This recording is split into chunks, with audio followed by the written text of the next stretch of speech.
One last reminder, ladies and gentlemen, we're on the air. Championship Wrestling that is, Saturday night at midnight next week. Joining us, however, at this moment, the World Wrestling Federation champion, Mr. Backlund. Chomping at the bit, are you not? Yes, I am, Vince. You know, I don't like nobody calling me no names, and especially a coward. I work hard at what I do. I work hard to be a professional wrestler. I worked hard to get where I'm at, and I'm proud to be where I'm at. And boy, once when the man calls here on national TV, he calls me a coward. I don't like it. And I was happy to sign this contract to get in the ring with this man and just find out whether he can teach me about amateur wrestling, whether he can teach me about professional wrestling. I want to prove to him that I'm not a coward, and I want to prove to all those fans out there that I'm not a coward, Vince.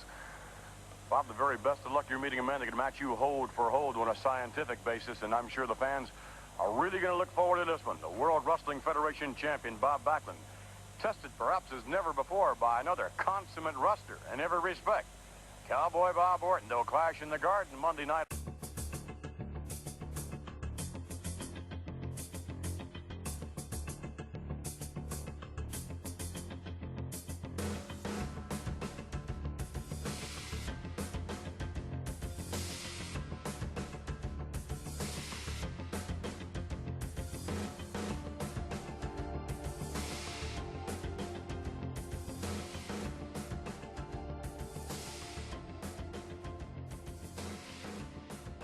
Folks, they said we couldn't do it. And by they, I mean nobody. But we're here for episode 5 of the Squared Circle Time Machine. It's me, Greg, with Dane. And Dane, we were discussing before we started recording. WWE has now launched an official YouTube channel for WCW. Yes, they have. And would have been handy if one of the releases they had would have been Uncensored 95, as I could have watched the whole thing instead of on Daily Motion on a German free-to-air network station and from Germany. But beggars can't be choosers, I guess. Well, with any luck, hopefully they'll put up Uncensored 96 before we finally cover it, whatever that is. Oh, yes, I hope so. Because Lord knows we need to discuss the frickin' Doomsday Cage match. The Doomsday Cage match and the one and only appearance of UK wrestling legend Giant Haystacks as the Loch Ness Monster. Oh, yeah. You know what? It would have been also great if they could have brought in Big Daddy, too, in WCW 96. Hashtag Big Daddy for Hall of Fame. Yeah. But we're here to talk about a wrestling legend that we love so very much. And that is one Mr. Bob Backlund.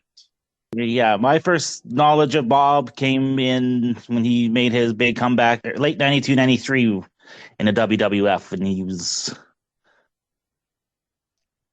it was an interesting anachronism because also it's just because it was kind of funny if and when we talk about WrestleMania 9, I'll relay a story. One of my friends and I, we were both kind of thinking that at that time Bob's going to have a heart attack against Razor Ramon, who was his opponent at WrestleMania 9. But surprisingly, Bob, he became quite the character after that. Yes. And I think you're going to tell us, this is going to be a little bit of a different thing this time because we're not reviewing a specific show or anything. It's just reviewing a character's descent into madness. Yes. Now, as we know, Bob was the WWF champion from 1978 to 1983. If we're not counting that whole 1 week weird thing with Antonio Inoki in like 79. Yeah. So we're going to go back to 1982 when the man who he beat to win the belt in 78, superstar Billy Graham, returned to the WWF. And it's really weird because when Superstar came back, he was like not the superstar Billy Graham we all know and love. He was like a ninja for some reason.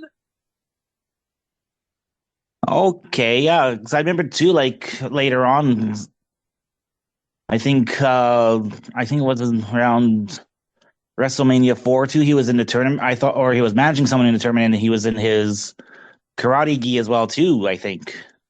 Oh, he was managing Don Morocco in the tournament. Oh, okay. Yeah. Okay. Yeah, because they did use. Because I think I remember seeing on watching when I rented WrestleMania 4 from like an old movie gallery in Edmonton at the time, and I think they were using the theme from Jesus Christ Superstar as Morocco's entrance theme. So That was Superstar's theme too. So yeah, so I think that's what kind of got me a little mixed up. But all right. So Bob Backlund is having a match, and for some reason, Superstar Billy Graham comes out, and seeing him as the champion makes Superstar Graham so mad. He's going to do the only thing that he thinks is right. And we're going to watch this right now. So I'm going to share it with the screen. So hold on 1 second. there we go. There we go. Here comes Skolin. Oh, I can't believe it. I can't believe what Superstar Billy Graham is doing. He's tearing the belt apart. He is ripping it apart like a gold belt. What do you think you're doing? If I can't have this belt, nobody can have it. What do you think you're doing? I can't believe what this man is doing. First he said it's his, now he's destroying it.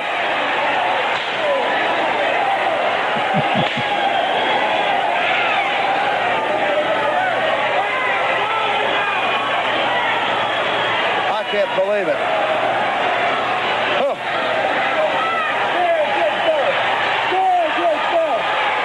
Actually, wanted to destroy Bob Backlund's belt.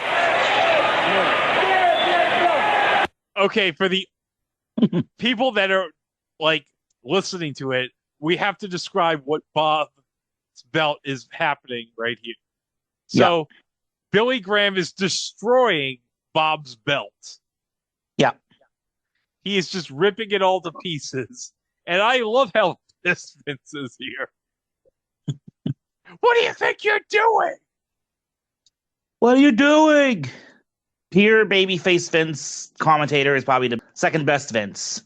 Yes. I don't think we'll see Vince this upset until like freaking Santa Claus, like 13 years later. Yeah. But let's watch the rest of this. So let me hit play here on the YouTube.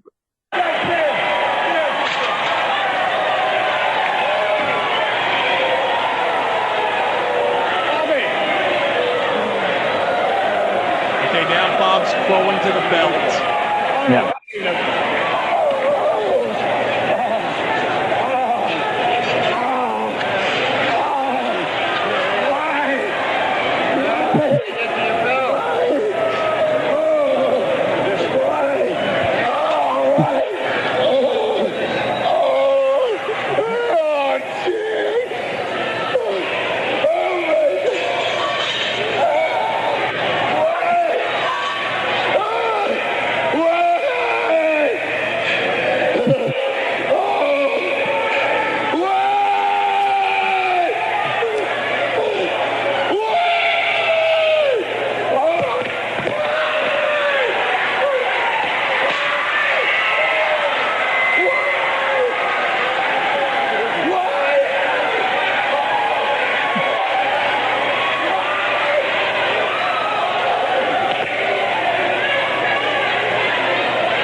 I just love how Bob's like on the verge of tears.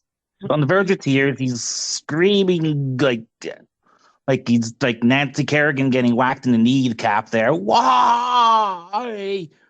Why?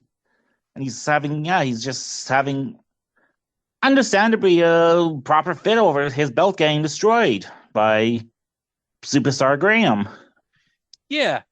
And the thing with Bob was he was kind of like a bland babyface character, but it's like the crowd loved him, obviously. I mean, he wasn't nowhere near Bruno, but I mean, who else was going to be like Bruno? I mean, nobody.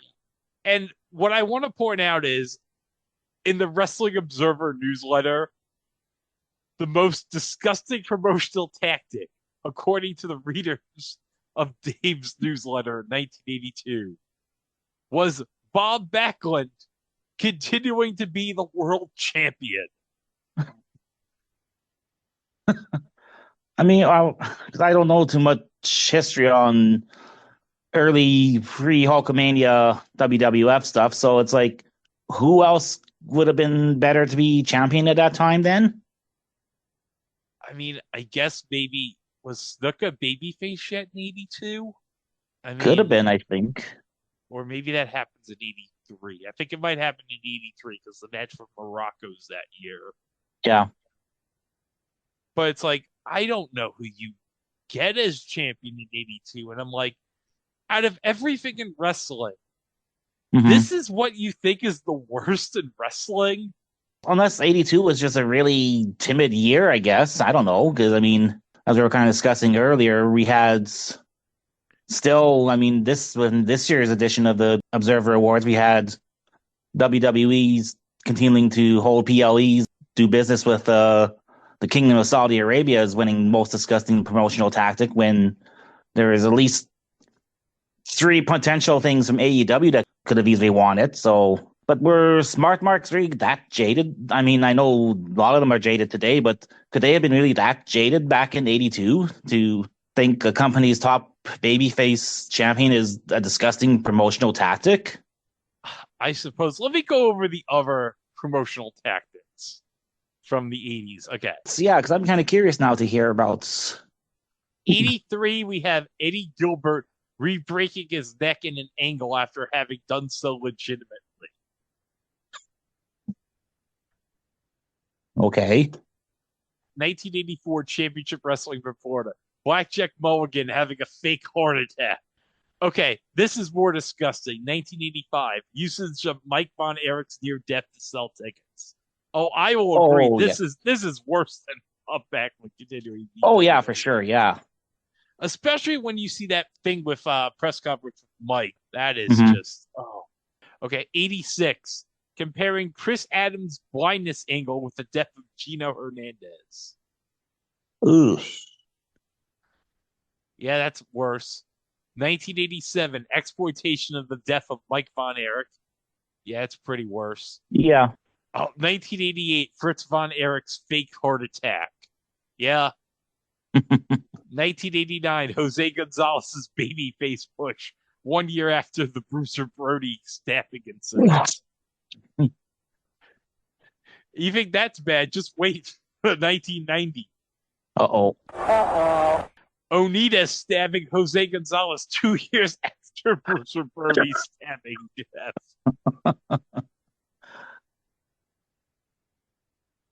I would say, like, all of those are worse. Oh, yeah, for sure. That's worse than...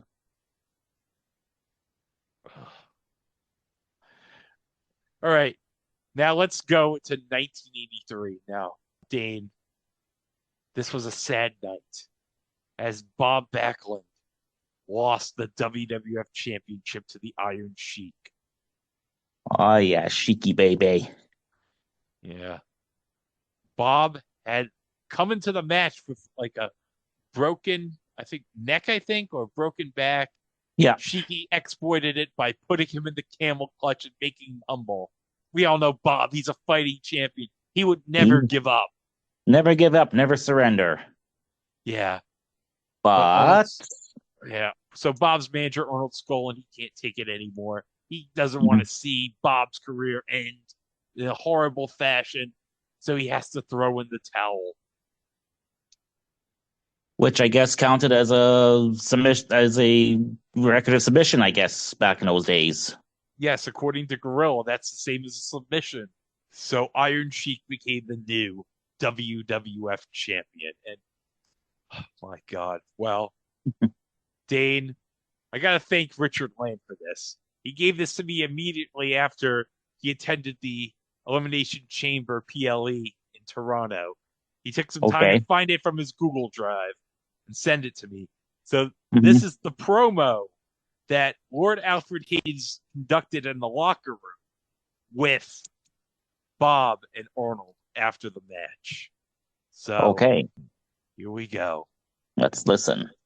Standing with me is Arnold Skaaland, the manager of the former world champion. And although this pains me, these are interviews that we sometimes have to conduct. Arnold, what exactly went wrong? Well, I'm going to tell you, this is one of the bravest champions I've ever seen, and he was hurt. He was hurt before he went in the ring. We tried to advise him not to go in, but he didn't want to let the fans down. And that's the kind of champion he is. He had to go in there and prove himself. But I kept watching him, and I knew he was hurt when he was in there, and he's the kind of guy that would never give up. And once he got that camel clutch on him and hurt, and I knew Bobby wouldn't let quit, and I didn't want to get him hurt worse than he was, so that's why I threw in the towel, and it hurt me worse than hurt Well, anyone. Arnold, we applaud the courage of Bob Backlund, but maybe it was a little foolhardy to risk him at that stage. Do you think that the new world champion is a worthy champion? Well, I don't know, anybody that...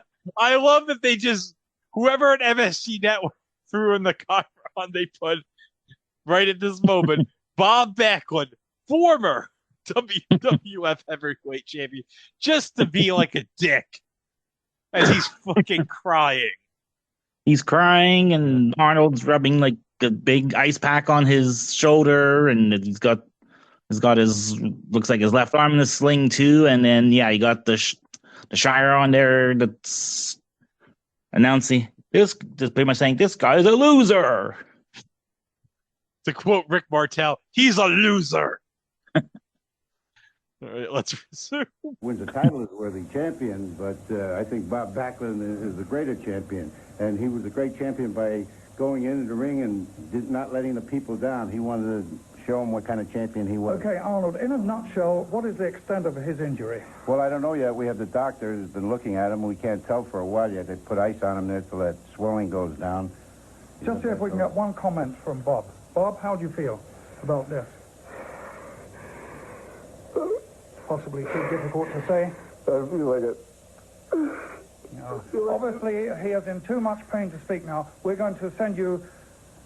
We'll have one more effort to get a word from Bob Backlund. I feel like I let everybody down. I want to fight for my country. Hold on. Did you see the word Al that Arnold?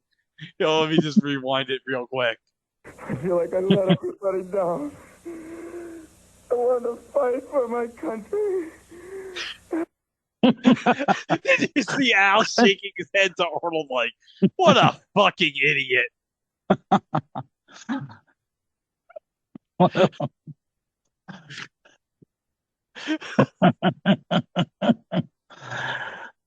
It's just, I don't. This whole scene is just kind of weird. You've got, like I said, Bob's in tears. Lord Alfred Hayes is doing his best to be like the stiff upper lip British guy, and Arnold's just constantly rubbing his shoulder with this ice pack thing on His shoulder. the shoulder. Yes. I can't go home, Harley's like, what a present. Like, I don't want to go home. Calm down, Bobby. You speak to him, Arnold, and assure him that not everybody feels this way. We feel he did his very, very best. It's a great Now we're going to letdown. have to take you back to ringside to Gorilla Monsoon. And Bob Backlund devastated. Stay with us, fans. We'll be right back with the sensation Tito Santana. Oh, well, thank you, Gorilla. That's going to really help us at a time like this. We're going to have a Tito Santana wrestle now.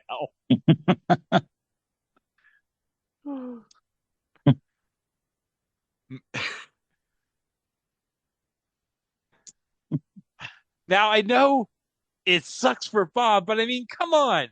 That's just ill timing of like, it's almost kind of like, well, the show must go on. Coming up next, Tito Santana. So, of course, as we all know, Hulk Hogan came into the promotion soon after, beat the Iron Sheik for the belt, and Bob kind of languished for a while in the WWF in '84 until he eventually got released. Yep. And I think, wasn't there like some rumor that they wanted to like turn him heel and like dye his hair or something. I think there was that rumor around that time that would have been interesting for sure, because that's like black-haired Backlund. Yeah, it would have been something. But eventually, after being released from WWF, Bob would make his way to Pro Wrestling USA. Now, Pro Wrestling USA is probably something we might cover on another day. But needless to say, this was kind of like an alliance between the NWA and the AWA during Vince's national expansion. Mm-hmm. And it didn't last that long. Nope. No. But in this case, in this episode of Pro Wrestling USA, Jack Reynolds is going to be conducting an interview with Bob Backlund right after he got released from WWF. Yeah. So, Dane, are you prepared for what's going to happen in this interview? I think you remember showing me this clip before, and yes, I am prepared to see it again. All right, here we go.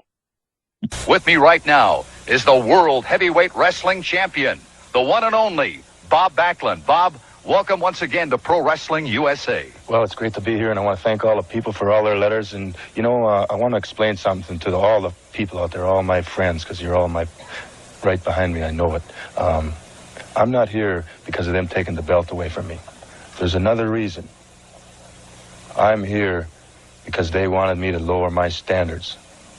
I set my standards high so your children can have somebody in sports to look up to.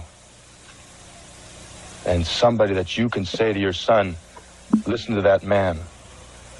That was one of my goals 3 years ago, to be a perfect example. And nobody's going to tell me to lower my standards or to do something that I can't be proud of. Because I've got to live with myself. And all you people know what my motto is, to be a champion within yourself. And I'm not going to be a hypocrite either. I'm not going to go around telling your sons and daughters not to take a pill and sneak around the corner and do it myself. My standards are high, so yours can be a little bit higher. That's the reason I'm here. Because my morals were too high, and my standards were too high. The champ, Bob Backlund. Champ of what?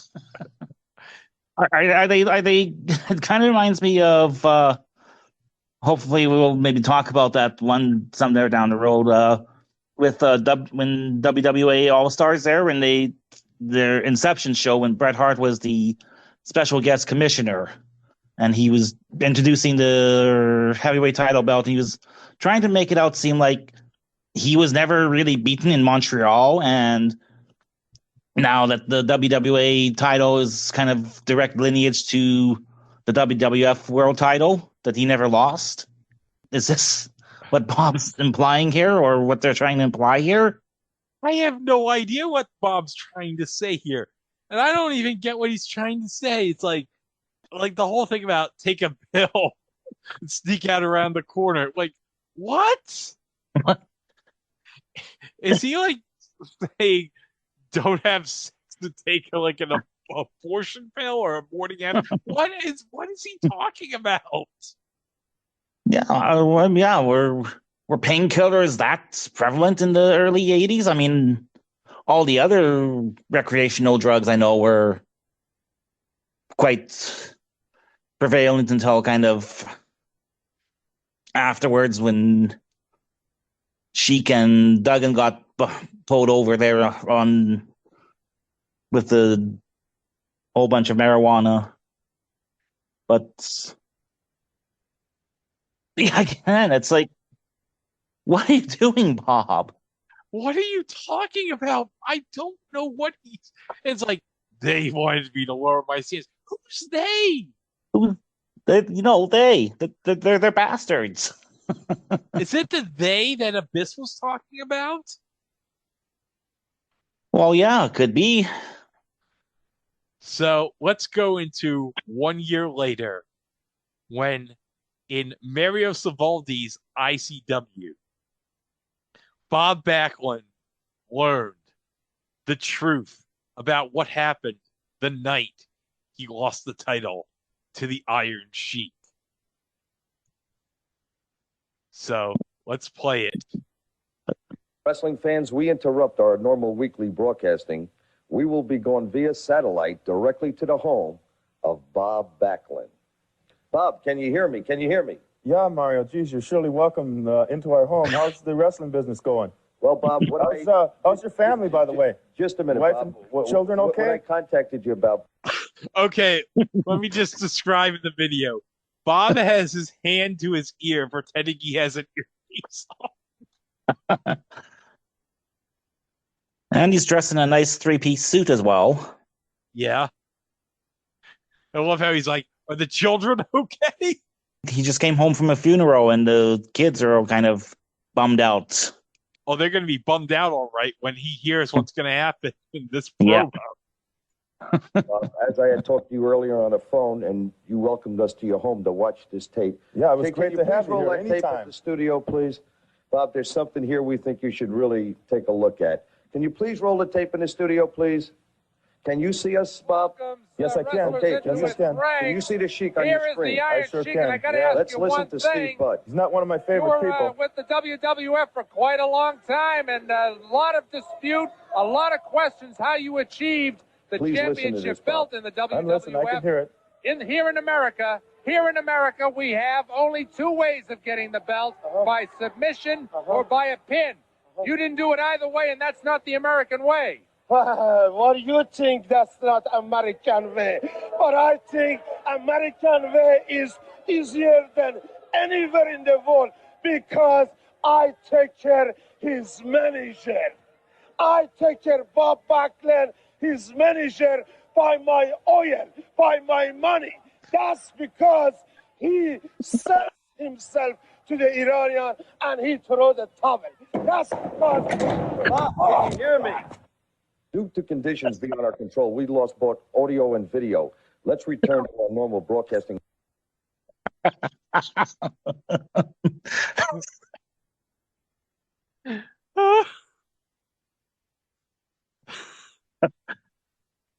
Okay.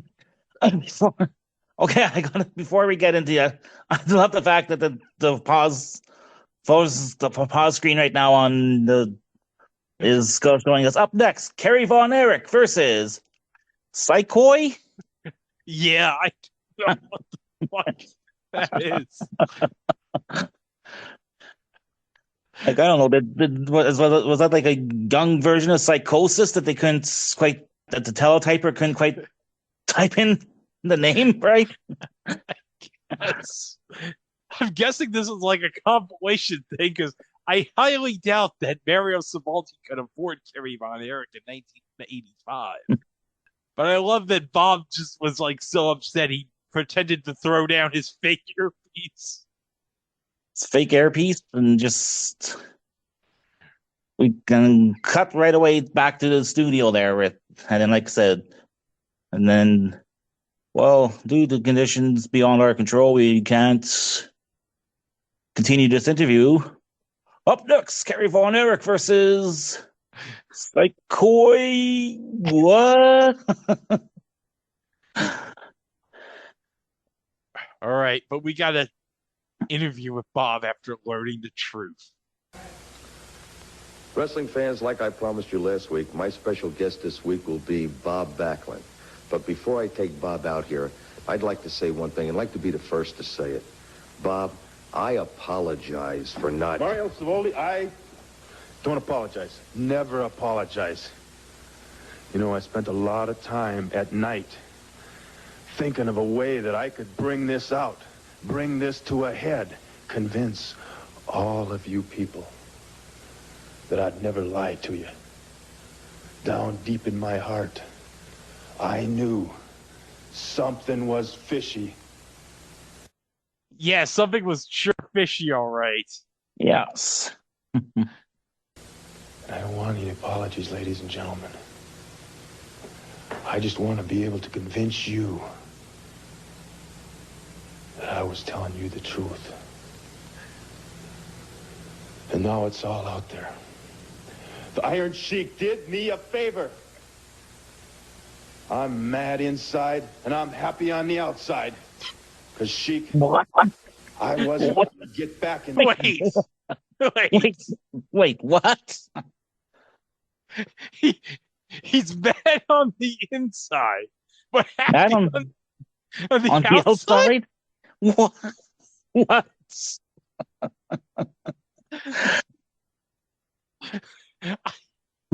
Okay. He did him a favor? What? You were crying in the dressing room, Bob, and now you're saying Sheiky Baby did you a favor? Yeah, because now he found out that Arnold had been paid off by Sheik. The fix was in.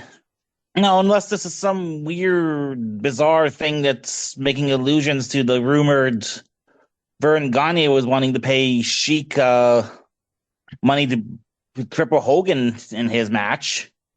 But there again, that's like such a high concept thing that's not even. I don't even think even the smarkiest smarks would have picked that up.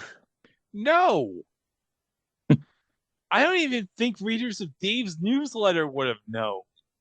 The professional wrestling. You brought me out. You brought it back. And now I've got you. And I'm going to be after you. I'm going to be in Tokyo, Japan, possibly. I'm going to be in New York City.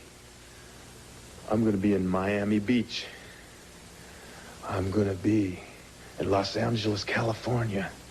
Denver, Colorado. Look in the trunk of your car. Look in the back seat when you shut the door at night. Look under the ring. So I've got the biggest challenge of my life. And I never give up. I won't give up until I prove a point. Because I have a lot of things that I stand up for and that I believe in. And I think most of you people know what I'm fighting for. The value. The things that we believe in. And that I want to get across to a lot of people. There's some people that are very, very important to me. And I know they're important to you. And I love being in your living rooms. I love being able to talk to you. Okay. And I hated to be at home and to wonder how you were doing, especially you little ones out there, you boys and girls. I worry about you. Because there's got to be somebody out there that can be strong and not give in to the establishment. I know this is an uphill battle. I know I'm fighting somebody that's bigger than God. But I promise you, Sheik, I'm gonna get you. I'm gonna find you. And there's gonna be a day when your paying off people is gonna be rectified. We're gonna prevail. We're gonna come through this with shining colors. Paying somebody off will never get it done, in my mind. Oh my God, Dane! Coming up next, Mr. USA Tony Atlas against Mr. X. Mr. X. As Gorilla Monsoon would say, that's a main event in any arena in the country. Yes. You know, thinking back now, if the rumored dying of turning Bob heel and dyeing his hair black, I could have seen this version of Bob Backlund doing something like this in the WWF at the time. But the only thing is, would have Vince Jr. taken that risk? Would we because we all know what direction he's heading in towards with going into like stuff with Hulkamania and the Rock and Wrestling Connection and the first WrestleMania. So we kind of know. Does soft talking, scary Bob Backlund fit anywhere in that scheme? I don't think so. Not that era, at least. Yeah. Oh, wait. Hold on a second, Dave. I just found on YouTube. Okay. Bob Backlund and his cardboard belt versus Johnny Rods.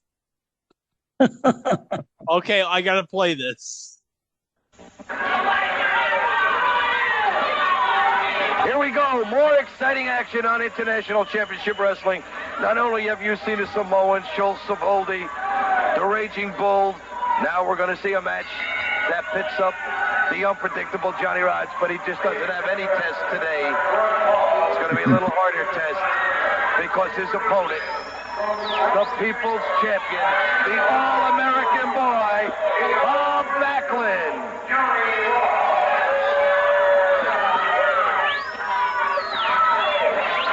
Carrying something he's very proud of.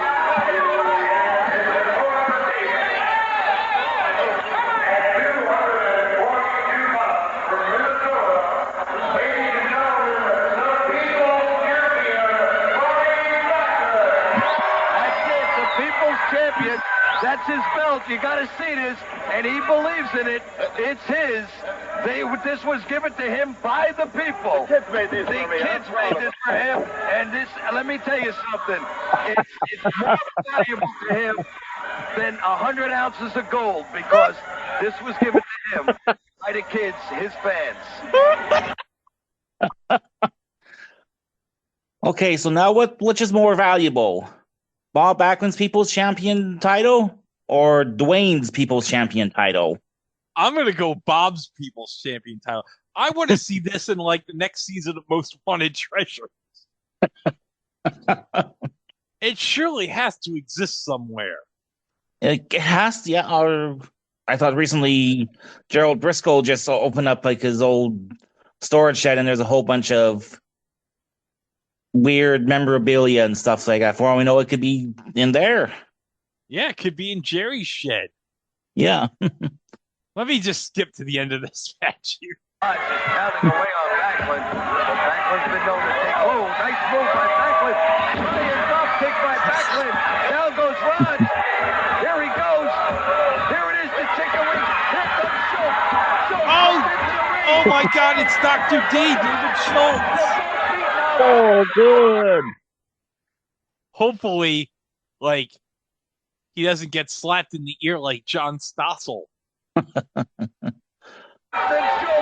Look at this. Schultz is going down. Rods goes flying. Somebody comes in the ring and down he goes. Schultz takes off. Backlund goes chasing after him. This whole place went pandemonium. Johnny Rod's leaving the ring.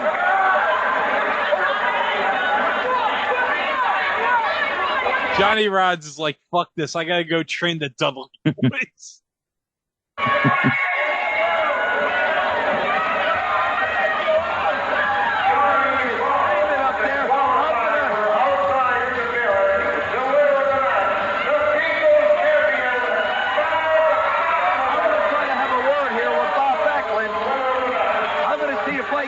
Here. Bob.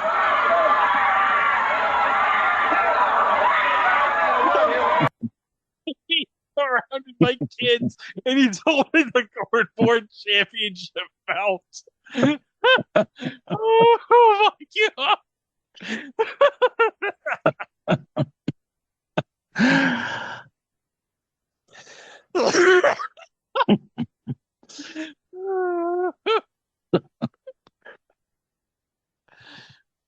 Oh my God.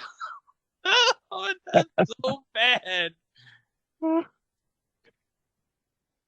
That cardboard championship belt means more to him, Dane, than any championship in the world.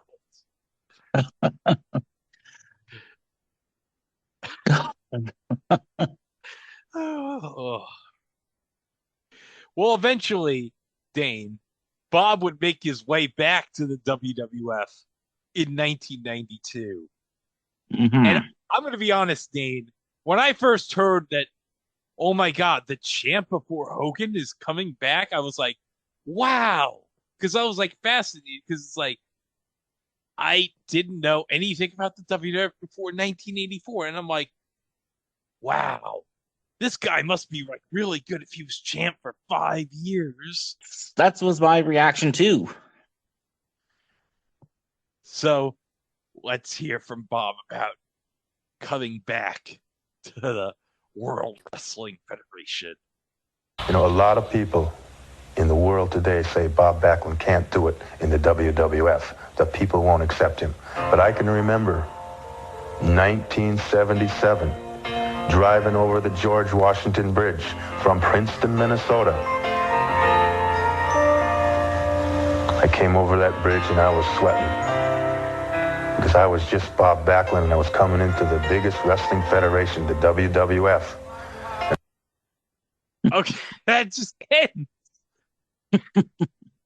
Okay. But that gives you a tear right in the eye, doesn't it, Dane? Yes, it does. So Bob would be just hanging around for the next year. As you mentioned, Dane, he took on Razor Ramon at WrestleMania 9. He had a strong showing in the 93 Rumble, I remember. Oh, yes. Actually, I think he might have been the Iron Man of that year. Yeah, I think him and Flair were the first two guys in that Rumble. Yeah. Which was that was quite the treat at the time because that was Flair, of course, being a former two-time WWF champion at the time and multiple-time NWA champion against the former WWF champion. And then one day, Bob would get a chance at a championship match with Bret Hart on Superstars. Yes. I remember watching this match, and I remember that was a great match. I remember. Yeah. But after the match, like, Bret just wants the handshake, and Bob's just like, just looking at Bret. Yeah. And then one moment, completely out of the blue, he snaps and puts Bret in the chicken wing. Yeah. And like, what the? Yeah, it's like, what possessed Bob to do this? And then afterwards, once he lets Bret out, he like on his hands and knees and he's staring at his hands like, what have I done? Which, of course, I think, not sure how true it was or whether this is a internet urban legend, but apparently the story was that they were going to go with Bob was possessed by Papa Shango, of all people. I think it would have made a lot of sense because I think there were rumors that like they were going to bring Papa Shango back. But of course, that doesn't happen because he comes back as Kama. He comes back a year later as Kama, the Supreme Fighting Machine. But right after this, Bob would go on the King's Court to explain himself on the August 1st, 1994 episode of Monday Night Raw. He never submitted. He never lost the title. So as far as we're all concerned, this man is still the champion, Mr. Bob Backlund. Welcome him. I'm disgusted with Jerry Lawler. Thank you for those accolades. I'm just... Yes. Disgusted. You know, all through my career, since the inception and throughout my tenure as champion, and even during my hiatus from professional wrestling, I tried to boon your lives. I tried to benefit you physically, mentally, and nutritionally, and even financially. You people have changed tremendously in the last 10 years. And I'm very disappointed in how weak you are. I can tell you right now, Vince, he's got an How attitude weak problem. you are. Bob Backlund does right now. Remember one thing, and I'm going to get very vocal about this in the future. Because I never gave up, and I never submitted. I've never known Bob Backlund like this. I love the one kid who has a sign. Why, Bob? Why? This is almost word for word. Later, about 3 years later, what Bret would do, and when he does his heel turn, that's saying it's the people who made him turn. Yeah, it's the American values we're responsible. I wonder why Bob didn't take up Bret on his cars in '97. He was probably too busy with the Sultan to care. Yeah. I mean, he slapped champion Bret Hart last weekend. He slapped him right in the face. Let's take him back and show you that footage if we can. Get the stretcher. Let's go back and show you the footage of what happened this past weekend. Bret the Hitman Hart claims to be a part of the new generation. What do you think? And I saw the match between you and the Hitman. You beat him. You beat him right in the middle of the ring.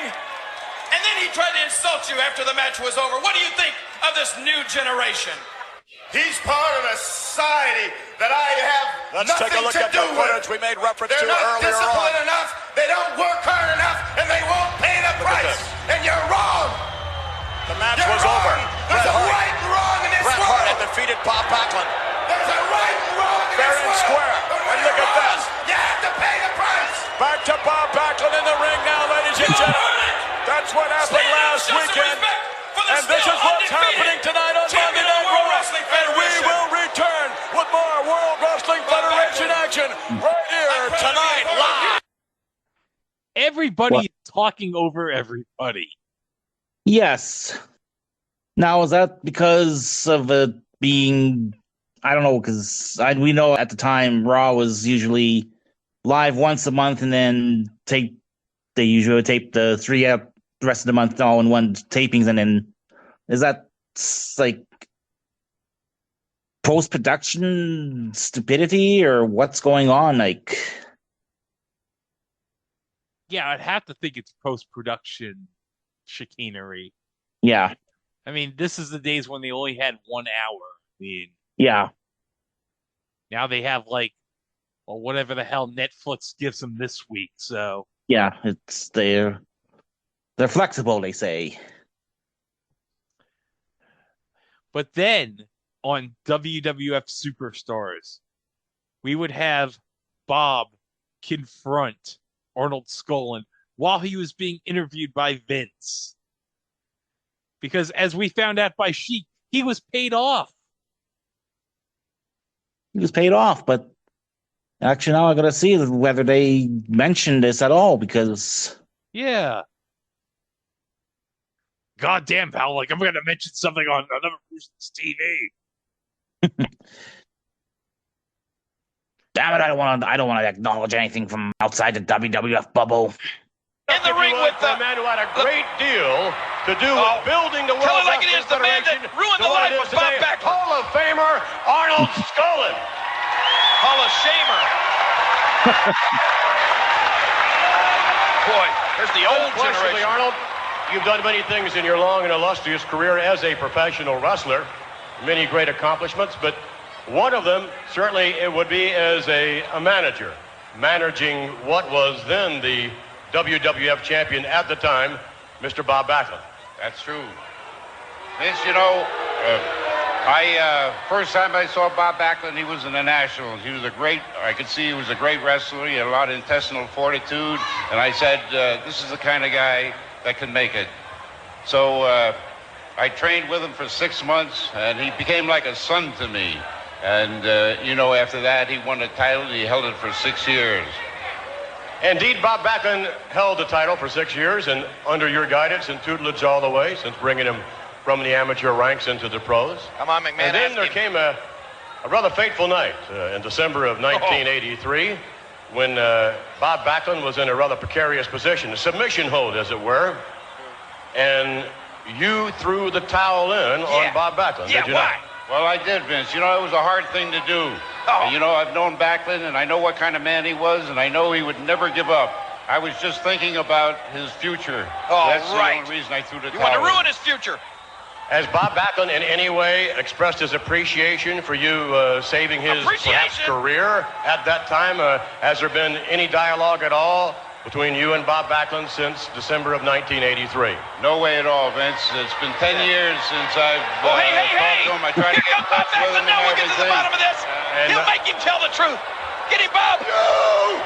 You have the audacity to come out here and say you wanted to save my career. Yeah. Take it easy. Get a hold of yourself. I can do it. You know like what it felt like in Madison Square Garden? The towel came in. Have you ever been in a tornado? Yeah. Have you ever been in a hurricane? Yeah. Have you ever been in an airplane crash? It felt like an avalanche coming in. I couldn't breathe. I was dying. I was dying. 10 years. 10 years, Arnold. I waited 10 years every day of my life. I had to work out thinking there was going to be a phone call. If that's the way you apologize, feel, Skolin. I'm really sorry. There you go. I'm sorry that's the way you feel, and you were like a son to me. Believe me. Want to shake my hand? Okay. Wait a minute, you're not going to shake his hand. He just apologized to you. You're not going to shake this man's hand. He built your career. Oh, give me a break, What kind of respect McMahon. is that? He ruined his career. What's the matter with you? Arnie. There you go. Oh, look out! Ow! Whoa, what's he doing? Backlund snapped. Easy, he has snapped again. Get some help here. Come on. No, I'm not helping. I don't feel sorry for Skolin at all. Skolin is finally getting what he deserves. Let him go. Look at Bob Backlund. Look at Backlund. He's got it's the chicken wing crossface on Arnold Skolin. Here comes more officials into the ring. Hey, here comes Bob Sparkplug Holly. This guy is nuts. He's a basket case. I don't blame him. Bob Holly, what are you doing here? Of all the people to come make the save, frickin' Sparkplug Holly. We got like Mike Chioda, we got Tim White, we got Rene Goulet, and Bob Holly for some reason. Okay. I mean, that'd be like today, like when you have your pole parts, you got Jamie Noble, you got Shane Helms. Coming out to as well to make save, Akira Tozawa. Still has never been eliminated from the Rumble match, okay? I'm still not recognizing Jay as the Royal Rumble winner until he throws him over the top rope. I don't blame him for what he's doing to Arnold Skolin, but he has definitely snapped. He needs help. Look at him. He's a man possessed. But who Oh, hi, Jerry. with me? I mean, his entire life was destroyed by Arnold Skolin. The WWF Championship meant the world to him. It was all he lived for. It was all he fought for. It was all he thought about. And it was taken away from him by Arnold Skolin. And now, it's come to this 10 years later. But what is Holly saying? What's wrong with you? You hurt that man. No, he didn't. He was trying to help you. How can you say he tried to help him? I can't believe what you just did. Skolin is hurt. Look at No, he did. Look at Backlund. He is in a Backlund now is in some kind of a trance or something. You better not get too close to him, Sparkplug. Whoa, McMahon. Maybe you shouldn't have asked the hard question, huh? I'll tell you, I have never seen anything like this. Bob Backlund has once again snapped. And then we got like a shot of a creepy doll for some reason at the end of that video. Commercials were wild back then. That's all I can say. Yes. I gotta say, this was probably the best babyface Vince right there. Yeah. Like, just being disgusted, like, this man built your career. And He the built your reaction, career, and you're not going to shake his hand. I just love how he's trying to like shake off Arnold. But then we get an even better promo on Monday Night Raw with Vince. And this is probably the greatest insane Bob Backlund promo of them all. Anyone displayed Bob Backlund, there must be an explanation. You owe Arnold Skolin an apology. Maybe I should apologize. Maybe I should apologize. Well, that's more like the Bob Backlund of old.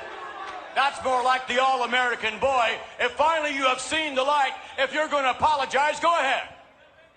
It's not maybe. Yes, I should apologize. I should apologize to yours truly. I should apologize to all these millions of people right here. I should apologize to Mr. Tunney, the president of the... And to everybody involved in professional wrestling forever ascertaining Arnold Skolin as my manager. From the day I chose him as my manager, it was all downhill. Wait a minute, you're not apologizing. You're not apologizing for what you did to Arnold Skolin. For choosing him, there was many managers that wouldn't have thrown in the towel. The best day of my life was on July 3rd, 1994, because I realized that all you plebeians can't get with it. You don't have enough courage. You won't pay the price to be successful. You're doomed. You're doomed You're down in life. I did more to try to boon your life than any athlete in the world. I sponsored kids' tournaments to try to help your children. That was then. That was the Bob Backlund of old. I never have ever eaten marijuana.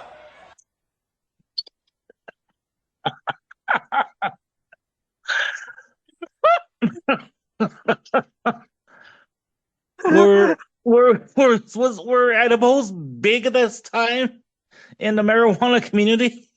I have no idea.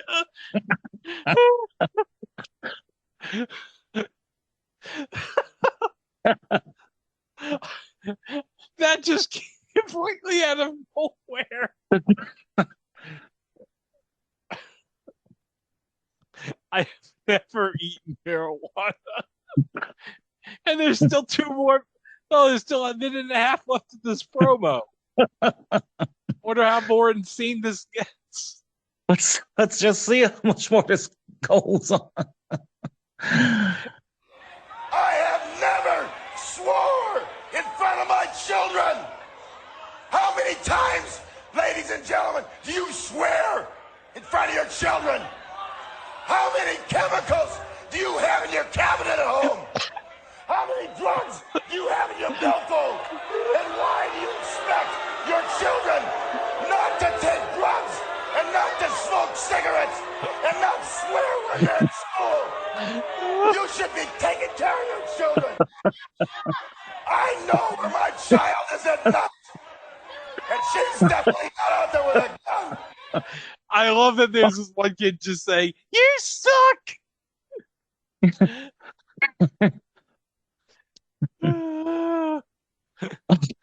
Sidebar, because I saw a YouTube comment, I think somewhere, or a picture of a YouTube comment discussing the Cena heel turn recently, and the person realized that the reason Cena has turned heel is because Cody dropped the F-bomb in front of all those kids, and Cena couldn't take that.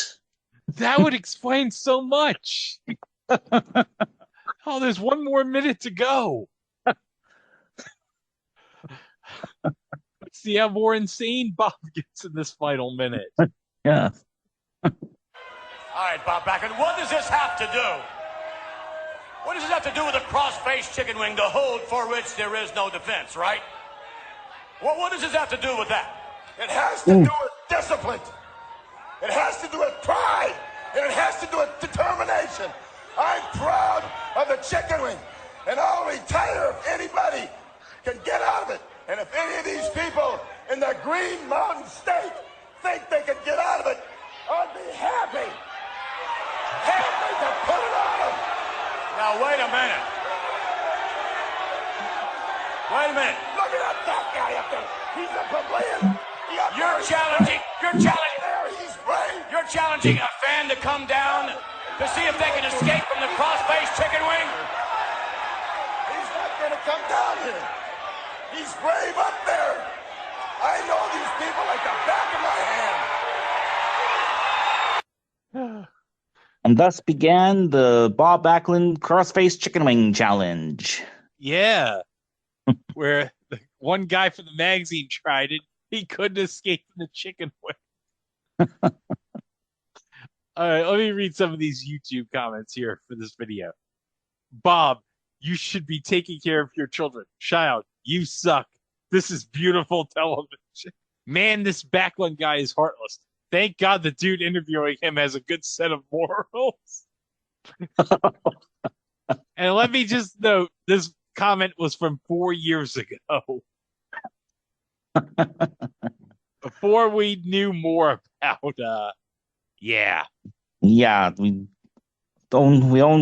how blissfully ignorant we were to know how far that rabbit hole would go down. I love the sun silence from the crowd after the never eat. Bob Backlund was the man. I love these insane promos. Backlund did so much for the people, and most fans took a shit on this great man. I cheered for him. He was my hero.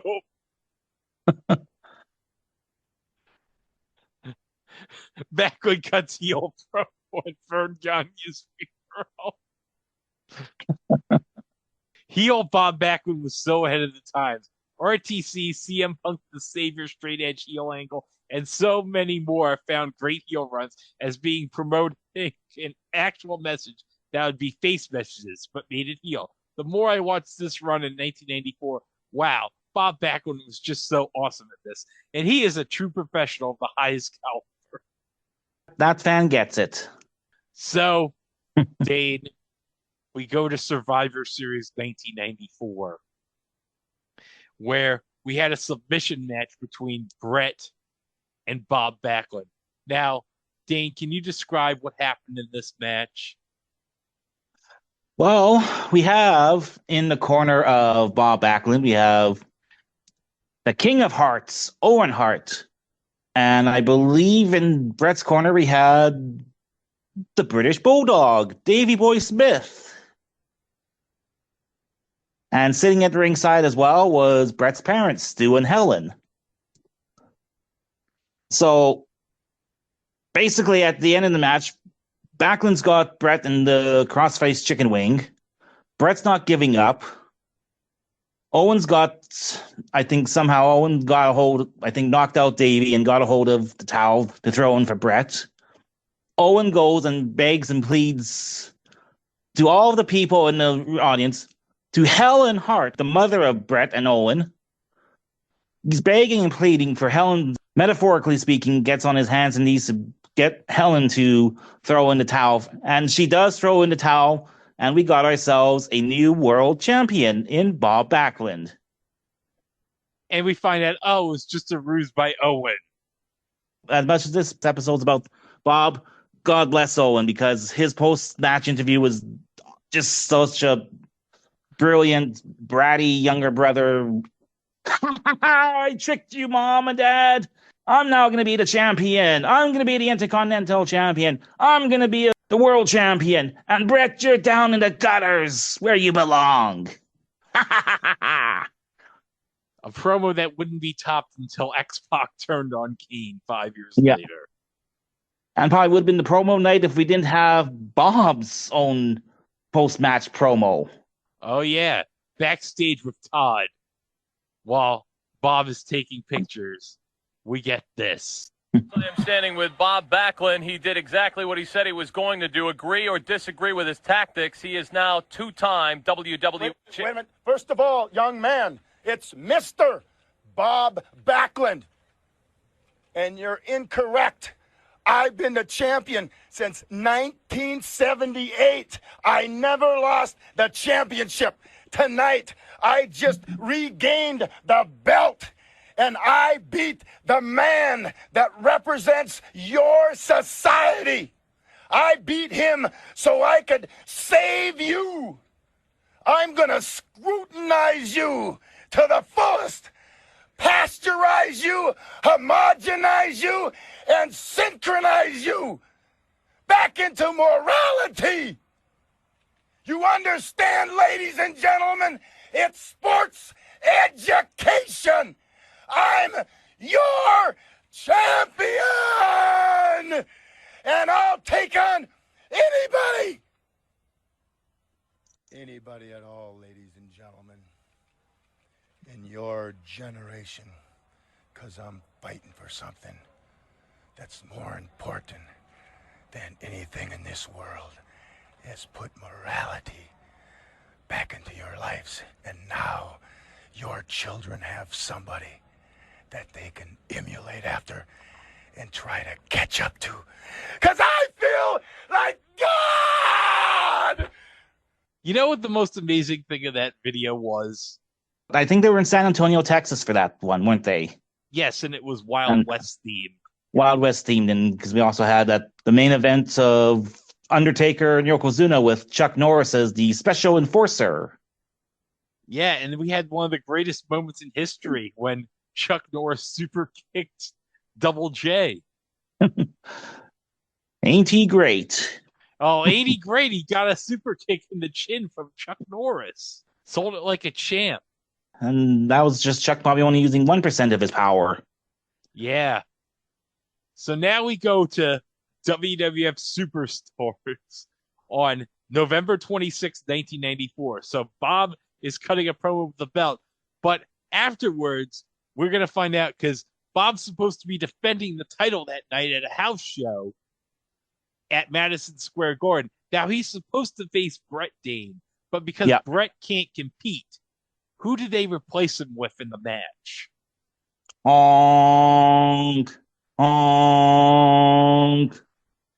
The newly turned face Diesel. Because I guess turning face makes you automatically the number one contender. I suppose. I guess, yep.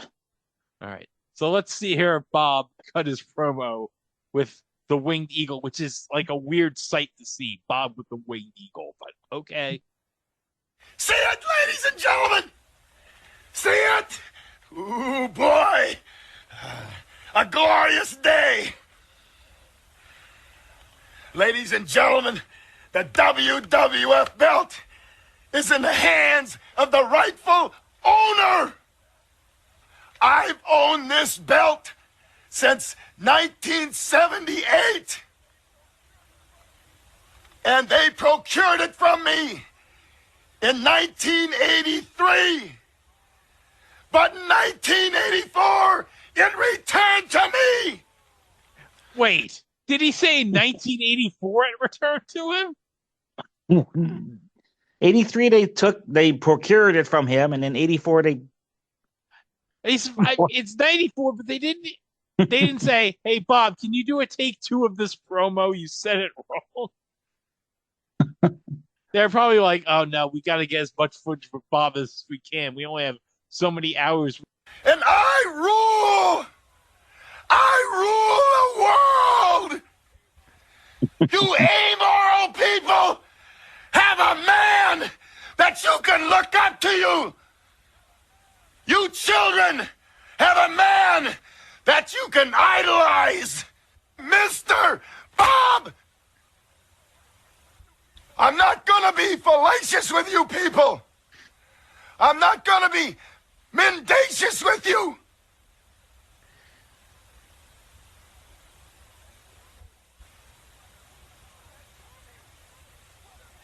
And Tony, what have you done? What have you done? I fought with the bureaucracy involved in the WWF for too long. I signed for the Hitman. I know him. I studied him. And Kenny, you put this giant man in there. This man with no credentials. I'm a NCAA champion. He can't get in the same ring with me. You can tell, like, Bob is, like, losing his voice from screaming so loud. He's sounding like Mickey Mouse. Yeah. Oh. You're a big, voluminous man, Diesel. But I'm fighting something bigger than you. My heart and my pride and my dignity. You can't defeat me. I'm walking into that ring, the WWF champion, and I'm walking out the champion with my head way up in the air.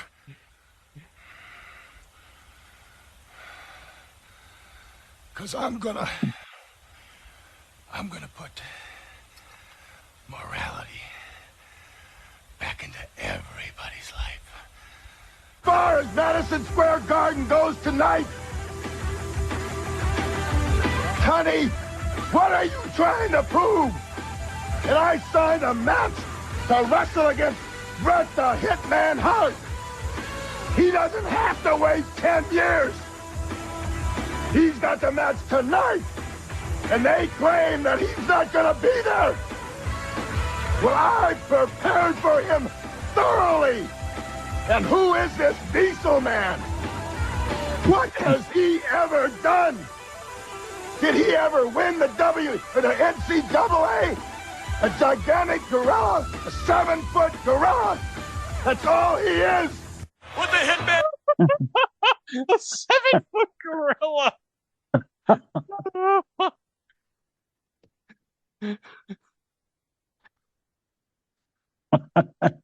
7-foot gorilla. That's what Kevin Nash is. Yes. Well, needless to say, that night, Bob lost the belt to Diesel in 8 seconds. And I remember watching the footage the next day on Challenge, being like, yeah, okay, it took Bob Backlund 11 years to win the belt again. Yeah. And he lost it in 3 days and in 8 seconds.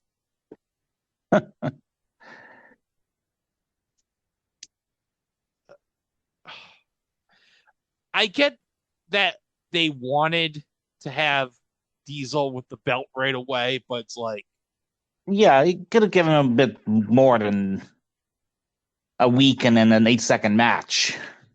yeah, you could have given like maybe a month with the belt, or maybe had the switch at the Rumble. Yeah. Because at that time, he still didn't have. Because it'd be later on in '95 once we get to the In Your House pay-per-view, so there wasn't any major. Like I said, Rumble would have been the next pay-per-view. They didn't really do too many major title changes on TV at the time either. Yeah. Probably mirroring a lot like Vince trying to recreate what he tried to catch lightning in a bottle again with Diesel power as he did with Hulkamania. So let's hear from Bob 1 week after losing the belt. Only been 1 week, ladies and gentlemen. 1 week, and you can already feel the moral decay around you and in your life. Ladies and gentlemen, you had 3 days of in heaven. Diesel, I thought you were more of a man. I went out there to shake your hand before a contest, before a battle, to show respect. And you showed how low you were.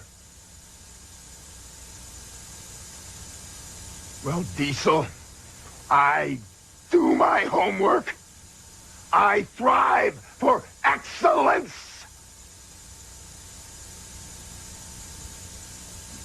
When I get into that ring, I'm gonna go after you. And when I procure that chicken wing, it's gonna be just like Bret Hart, the Hitman. You're no better. You're a member of the society that I'm gonna save. The power within me is stronger than anything that walks on the face of this earth. I'm gonna get an A after that match. I'm gonna get an A+, and I'm gonna graduate magna cum laude. And Mr. Bob Backlund, with the WWF champion, again will put morality back into your lives. Was Shane Douglas doing the Dean Douglas gimmick around this time? Because who else is grading matches? That wouldn't be for another year.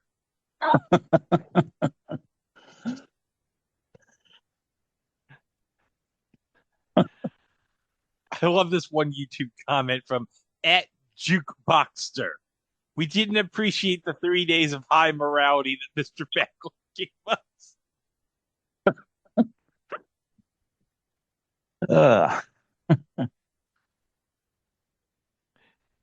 Man, imagine if Mr. Bob Backlund put Brian Pillman as the loose cannon. Oh my God, would that have been fucking great? Okay, now let's go to Bob appearing on the King's Court on Monday Night Raw on December 19th of 1994. And imbeciles, this is a man who realized an 11-year-long dream. He was on a quest, he was on a mission, and he finally accomplished that. He fulfilled it. He beat Bret the Hitman Hart and became, once again, the World Wrestling Federation champion. I think I just said that. You never hear it enough. He deserves your admiration and your respect. Now, you just go back here. Somebody held up a sign in cardboard that said, Bobby, whoop, there it went.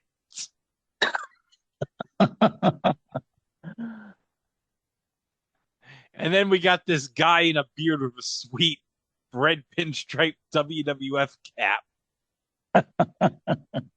I really want that baseball hat. Yeah. That's got to be worth like $100 now on eBay. Probably. Your admiration and your respect, only to have it snatched away by not only Diesel, but I thought we were scraping the bottom of the presidential barrel with Bill Clinton, but then along comes Jack Tunney and proves that if you lift up the barrel, there's something worse. Jack Tunney runs a ringer in on him at Madison Square Garden, and well, Mr. Backlund, you tell him exactly what happened. Bob Backlund, Times Man of the Year. Well, not quite. Mr. Morality, Bob Backlund. Hush, hush. First of all, King, I don't need any encomiums from anybody. I know what I am, and I walk tall, and I know where the plebeians stand out in this world. And I've got a message for you to send to your friend, Mr. McMahon. Listen to the people that are telling Bob how long you have to stay on a bull. No, I don't think. 8 seconds is what they're saying. That's all you have to stay on a bull. And when I'm out here articulating with the plebeians, I don't use... I love that even Vladimir said, like, 8 seconds, 8 seconds. Also, because we're going to note this later on in this, we have Vince and Shawn Michaels on as guest commentary for this particular segment. Yes. Oh my God! And also, this one guy has a Burger King crown. He's got a Burger King. It looks like he's got the Burger King crown on him, and he's doing the 8 seconds chant. Yeah, because as we all know, Jerry Lawler hates Burger King. I'm surprised they didn't get Burger King as like a sponsor for a pay-per-view, just to highlight that. Yeah. Malapropism! I know exactly what's coming from my mouth. I know the axioms that flow from between my orbicularis oris muscle. Do you understand?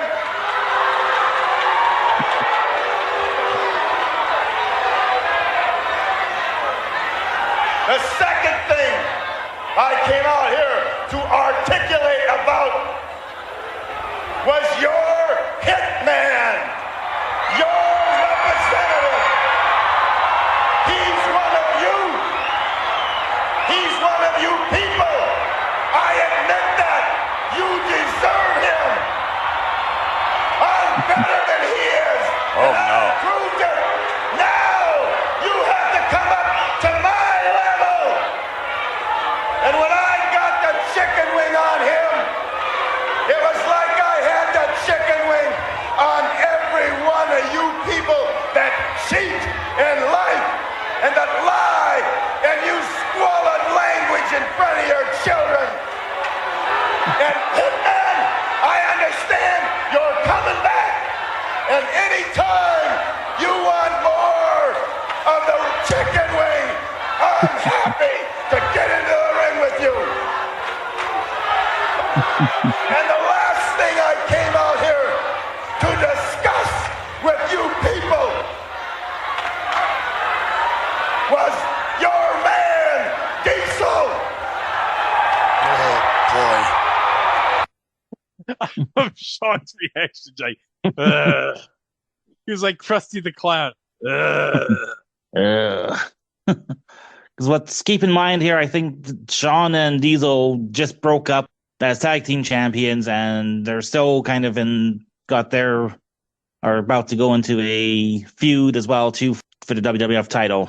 So yeah, that would explain. Yeah, why Sean's like, Diesel. This will be interesting. The guts to come out and shake my hand like a man. Tell him, Bob.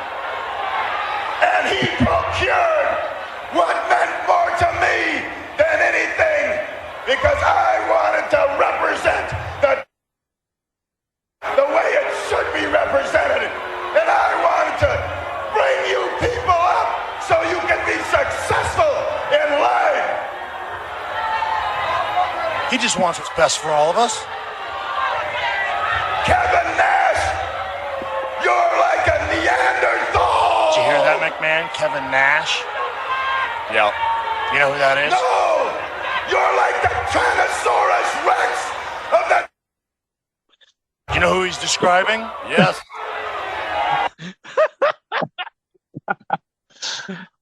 Well, he devolved from a 7-foot gorilla to Tyrannosaurus Rex. I love Sean being like, "Did you hear that, Vince? Kevin Nash, do you get it?" You know who that is, Vince?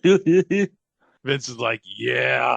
Yeah, gritting his teeth probably, like, "God damn it, pal."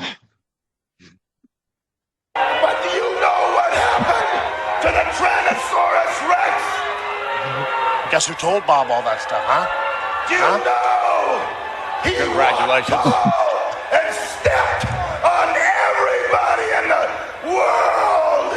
All his predators. He destroyed them. Big Daddy Cool, we got your number. The Tyrannosaurus Rex went extinct.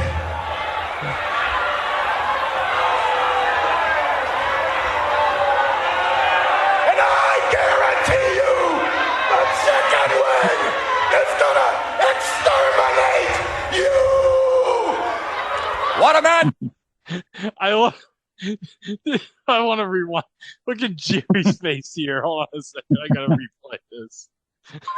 Look at his face there.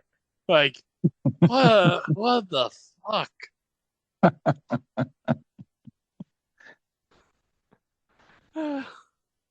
Oh, that's just so nuts. Okay, I got a brief 30-second promo here from like January 29th, 1995. So I'm guessing this is a local promo, I guess. So let me play this. When God and I were up at the summit, he canonized me because he knows that I'm up here as far as morality, and he wants me to bring you people out of the depths up to this level. And when I procure the chicken wing on you gentlemen, no matter what the stipulations of the match, I'm gonna hear you say, I quit, Mr. Bob Backlund.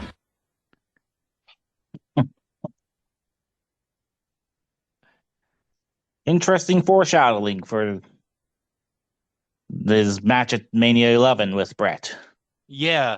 So we get into the I Quit match for Bret at WrestleMania 11. So it's a submission match again, but the winner has to make his opponent say I quit. Yeah. And we also had special guest referee, the Hot Rod himself. Yeah, we had Roddy Piper as the special guest referee. Now, Dane, I'm going to tell you a story about what happened during this match. Okay. For me. Okay.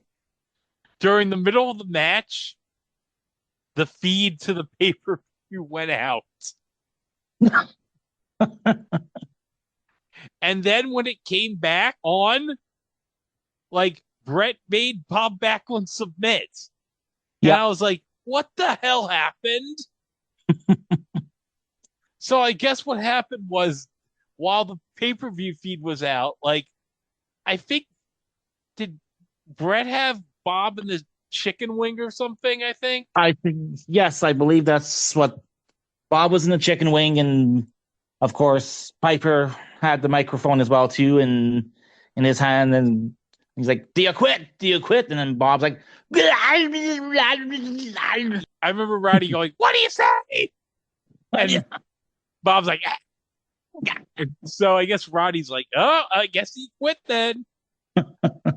And then we get the thing with JR after the match for Bob. And Bob's like, I saw the light. Did you see the light? And what would that lead to, Dane? That would lead to Mr. Backlund's run for president. Yes. What made him decide to run for president after, like, seeing the light? I guess being put in the chicken wing by Bret made him, like, realize I could do more in life than wrestling, I guess. He can probably reach more plebeians and scrutinize and homogenize and pasteurize more people as president. Yeah. Unless we're ever going to get a free-for-all match between Mr. Backlund and the Clinton impersonator they had on retainer at that time. Yeah, that would have been awesome. I think they did have a meeting at Survivor Series when it was in DC. Yeah. We do know that later on, according to Eric Young, he did end up voting for Bob Backlund for president. Even though, how old would Eric Young have been? And would he have been an American citizen? That is true, because he is Canadian. He was Canadian, and I think it's only now that he's kind of starting to... I think he's now got dual citizenship now. Oh, good. Maybe Eric was so dumb that he thought, oh, I could probably vote in the presidential election in 1996. Oh, hold on. I got to share an update with you in my TNA 2010 Chrono Watch. Now, I just shared with you that I got up to the episode of Impact where him and Orlando Jordan went to couples therapy. And he's talking to a therapist being like, well, I've had many partners over the years, but I think Orlando might be the one.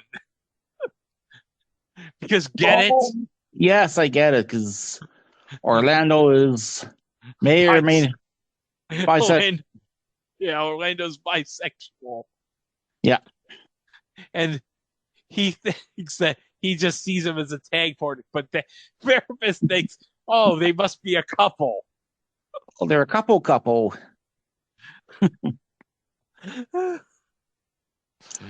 Oh. Well, it's not exactly Dr. Shelby and Team Hell No, but what else could it be? Yeah. So let's go to Mr. Bob Backlund on spring break in 1995.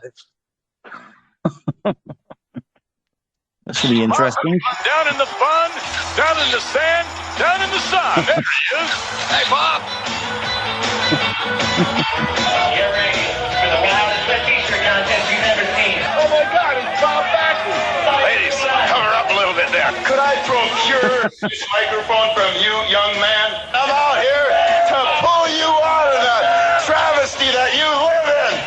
Ladies, do your parents know where you're at? I'm gonna do my darndest to get this contest barred. I'm going up to management right now. I don't know. I think we upset Mr. Backlund. Do you guys care out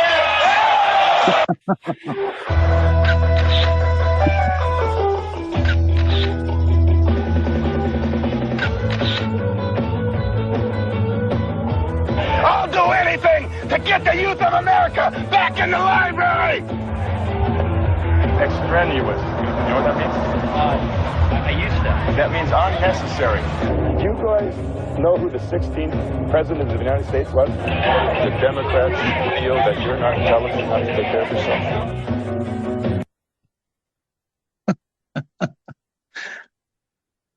I just love that Bob had that little bit of suntan lotion on his nose. But then let's get into like one of his big feuds in the summer of 1995 with Man Mountain Rock, the former Max Payne from WCW. Oh, I forgot he was there. Yeah. Do you remember he smashed Man Mountain Rock's guitar? I kind of remember that. But I love the promo Bob cut after Destroy. He was like, all these bands that corrupt the youth of America, like the Crawling Stone. I just remember dying at the voice of the Crawling Stone. Crawling Stone. Let's just hear this fucking promo.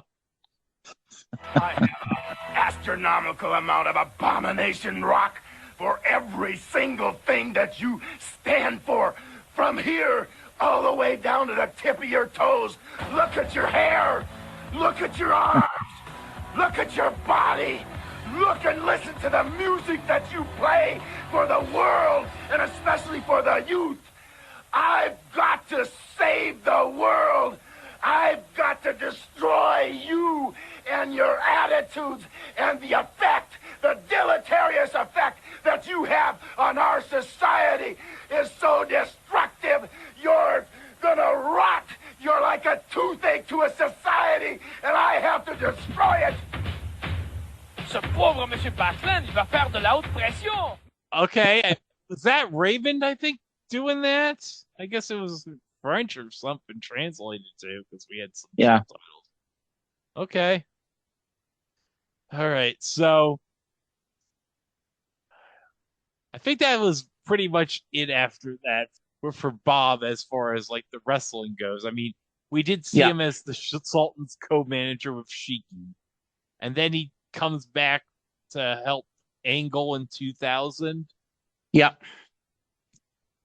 And then, well, I think he was eventually inducted in the Hall of Fame, and then I don't think we saw him probably in TNA afterwards. Like, oh yeah, because we did have him in the PCS with helping out Nash. Yeah. And then I think we saw him back in WWE as the manager for Darren Young. Yeah, he was going to make Darren Young great again. Now, spoiler, as hard as Bob tried, he didn't. Nope. What can we say about Mr. Bob Backlund? I think thinking back now, where probably a lot of the observer readers at the time saw him as like this really bland, boring baby face, which you can argue is true. But just to see how much personality he had like during this whole Mr. Backlund run here from 94 to at least 96, 97, it was phenomenal. I mean, like the one person in the YouTube comments there said, I mean, Mr. Backlund walked so Right to Censor could run, so Straight Edge Society CM Punk could run. And it all began thanks to Billy Graham destroying that crappy-ass title belt in 1982. Yeah. And again, they tried something similar in 89, 90 with Hogan and Mr. Perfect. Because I think that after that, that's when Hogan got the new version of the Winged Eagle belt. Yes. And if I'm not mistaken, was that like broken up version of the belt used for the hardcore title? Seems to be conflicting stories. I've heard the one story that's always been yes, it is, and then there's another stories that say no, that's a urban legend, and it's some other version of the belt that was smashed up just for that reason only. And so who can say, really?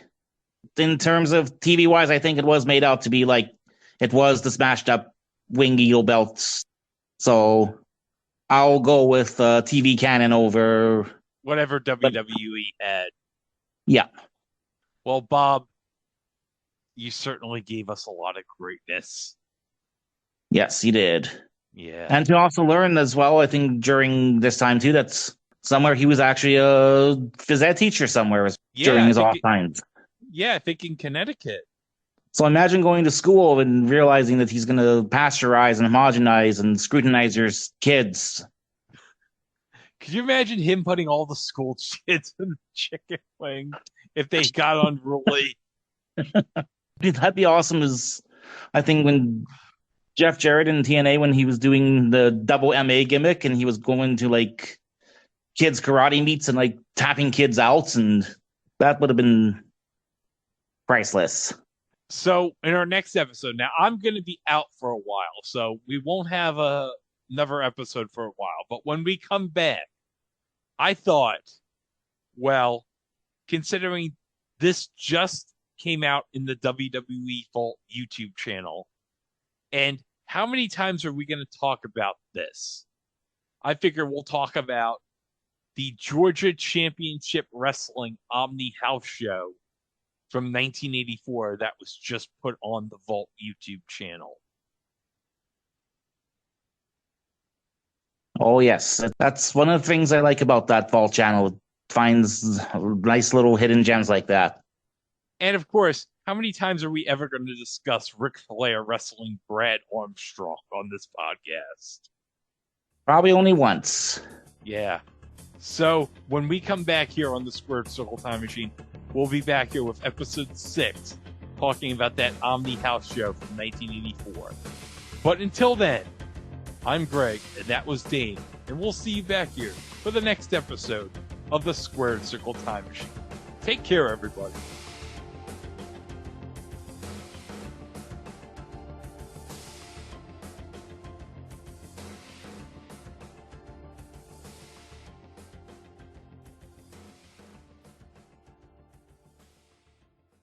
Hey, here I am again, ladies and gentlemen, Tommy from Tommy's Corner, and tonight I have one of the most controversial wrestlers in big-time wrestling today, none other than Mr. Backlund. Mr. Backlund, I'm glad to see you tonight, but there's a few questions I have to ask you. At one time, you were the most beloved wrestler in professional wrestling. You were known worldwide. Everybody loved, and excuse me, Bob Backlund. What happened in your life to turn you the way you are now? Why do you have so much contempt? Are you saying I changed? Well, I think so. You want to know that I did not change? Well, Bobby, I was trying to do good things as Bob Backlund, but Bob Backlund, the people don't listen to Bob Backlund. They don't care about Bob Backlund. I didn't change. You changed. Yeah, but You Bob... started changing the way you treated your children. You started smoking marijuana with them. You started lying, cheating, and swearing. I didn't change. You did. I blame the problems in our society on you because you made us weaker. And my intention is to make sure that you build this society back. And you're going to have to do it. Take some responsibility. Do you call that bad, sir? No. What's bad about that? Wanting your children to grow up with an education. That's where you should be bringing them. Not to put them in an institution. Train them, work them, but don't party with them. No lying, no cheating, and no swearing. That's what I'm about. Is that bad? No, it's Tell not. me that's bad. No, You don't it's like not. it, do you? Because you have to work at it. But I'm serious, ladies and gentlemen. Straighten out your problems. Don't blame them on your neighbors. You got them in your house. Pick up your house, straighten up, do your homework, and we'll have a great society once again. One family at a time, and your neighborhood could be fixed. Your city could be fixed. And this country could be stronger. Do you got that, Mr. Savoldi? Yes, I do. Bobby Backlund, you know, his way may be controversial. Now, does that seem bad? Call me bad if you think that's bad. No. Call me bad right now. Bobby, never would I do that. Just don't call me Bobby. Oh. It's Mr. Backlund. Mr. To Backlund. you, ladies and gentlemen. Oh, And don't correct me either. I don't care. This interview is over.